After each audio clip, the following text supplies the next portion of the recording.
V0 bərabərdir 20 metr bölək saniyə. T bərabərdir 4 saniyə. V isə bərabərdir 25 metr bölək saniyə. Nüsxədə bərabər tərtibə başlayan avtomobilin 4 saniyə sürətini bu qədər çatdırdım.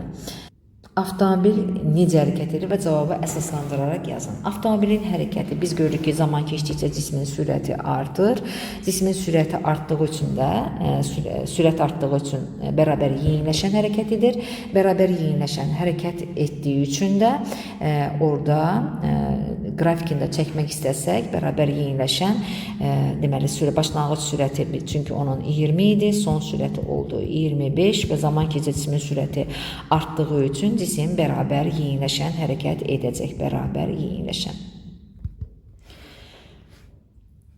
Avtomobilin təcilini hesablasaq, A bərabərdir V çıxılsın, V0 bölünsün T olacaq. Yəni 25 çıxılsın, 20 bölünsün T'miz də bizim 4 saniyədir, bölək 4 olacaq. O da bərabər olacaq. 5 bölünsün 4, 1,25'e bərabər olacaq. Metr bölək saniyə kvadratla. Avtomobilin getdiyi yolu istəyir. S də bərabərdir. V kvadrat çıxılsın, V0 kvadrat bölünsün 2 ad üstündən istifadə edirik.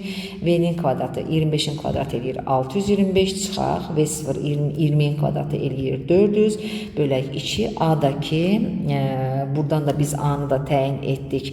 1,25, yəni burada 5 bölək 4. İxtisar rahat aparmaq üçün bu şəkildə yazırıq. Oradan da bərabərdir 225 bölək, 5'i də 2'yə böləndə eləyir 2,5. Virgül atsaq bura 0 gedir. 25'in kvadratı 225'i də 25'e bölsək, biz burada cavab 90 metr yol getmiş olacaq.